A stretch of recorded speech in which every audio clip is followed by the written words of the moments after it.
Bank Dunia mengingatkan pemerintah Indonesia untuk meningkatkan kapasitas sektor industri.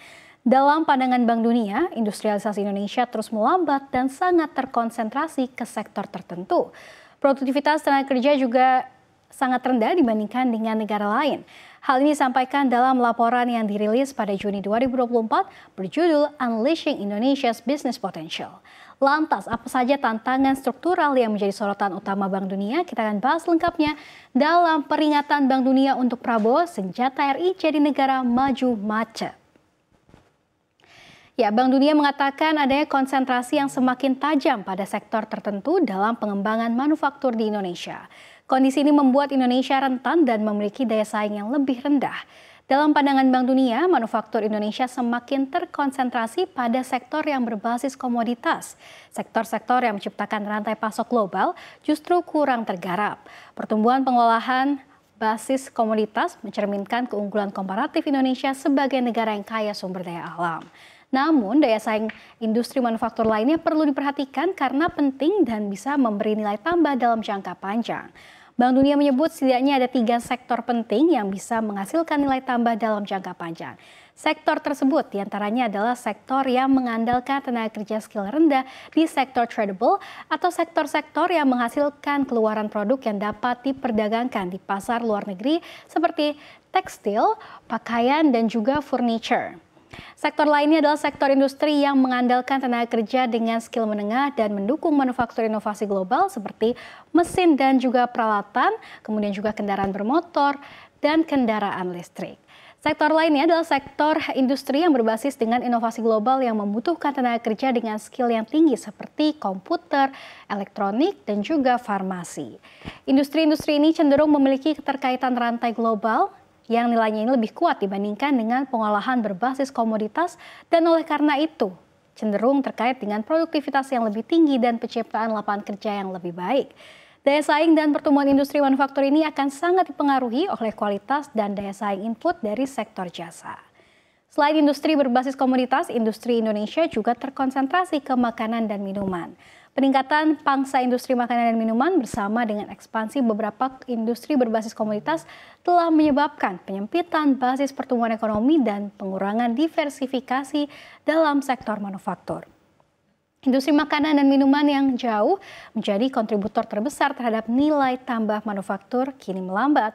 Sementara itu, industri tekstil dan pakaian menghadapi tantangan yang meningkat termasuk permintaan ekspor yang menurun dan pembatasan impor yang ketat. Ya, apabila kita cermati begitu, industri makanan dan minuman merupakan kontributor terbesar terhadap nilai tambah manufaktur Indonesia, yakni sekitar 35,1% pada tahun 2023. Pertumbuhan sektor tersebut melambat dari rata-rata tahunan sebesar 7,8% sebelum COVID-19 yang menjadi 4,7% setelahnya.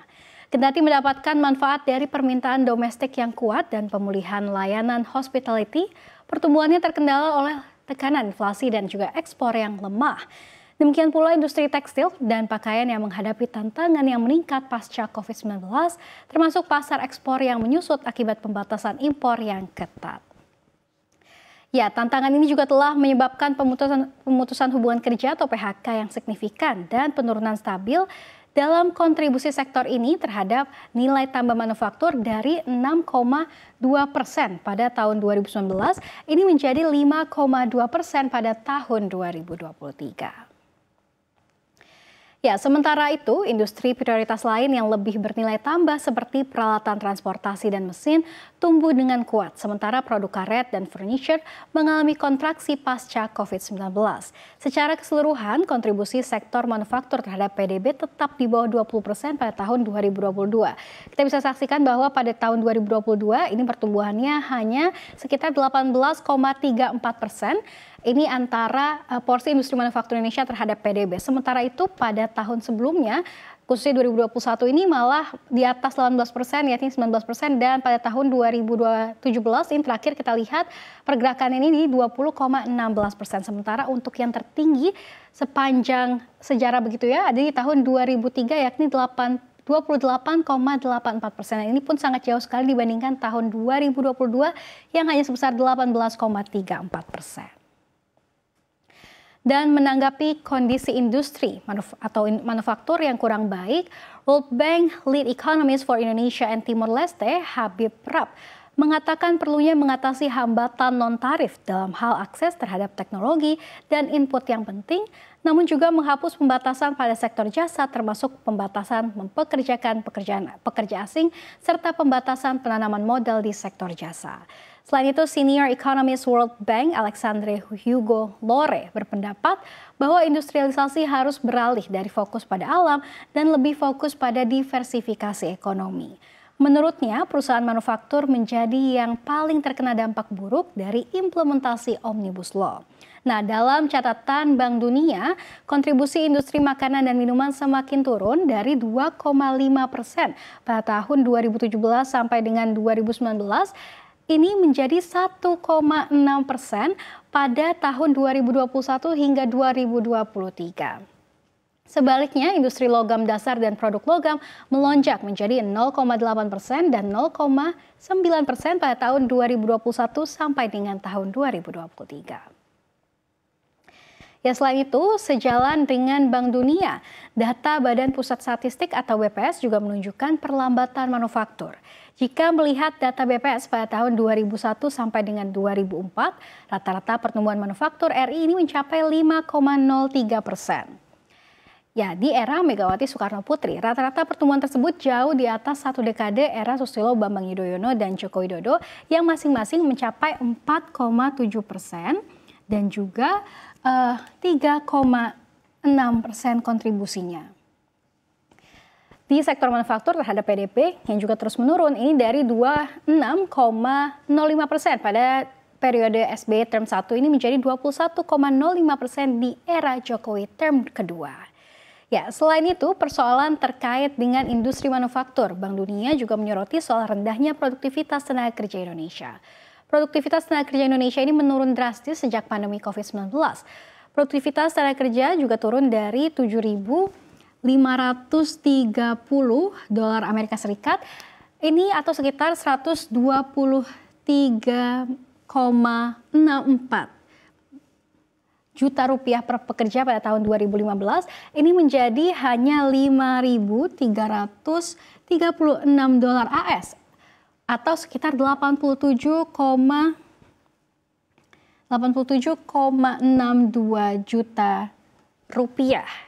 Dan perusahaan-perusahaan Indonesia juga memiliki kinerja yang buruk dibandingkan dengan negara-negara sebanding lainnya. Sejauh apakah produktivitas tenaga kerja di RI dengan negara-negara lain? Kita akan bahas pada slide berikutnya.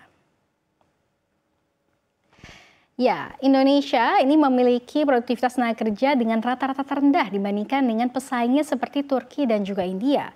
Perusahaan di Turki memiliki produktivitas tenaga kerja tertinggi dengan 183.551 dolar Amerika Serikat per pekerja. Produktivitas tenaga kerja di Meksiko, India, dan Filipina juga masing-masing 18.265 dolar AS, kemudian di India 15.419 dolar AS, dan juga di Filipina 19.253 dolar AS per pekerja. Jelas ini lebih tinggi dibandingkan dengan Indonesia yang tadi sudah dibahas, produktivitasnya hanya mencapai 5.336 dolar AS pada tahun kemarin. Meskipun demikian, perusahaan-perusahaan Indonesia ini mampu mengatasi pandemi COVID-19 dan pulih lebih cepat dibandingkan dengan perusahaan-perusahaan Filipina. Produktivitas tahunan rata-rata perusahaan Indonesia juga menurun sebesar 4,2%, sementara di Filipina mencapai 20,7%. Perusahaan Indonesia juga menjual lebih sedikit barang dan mempekerjakan lebih sedikit pekerja dibandingkan dengan negara lain.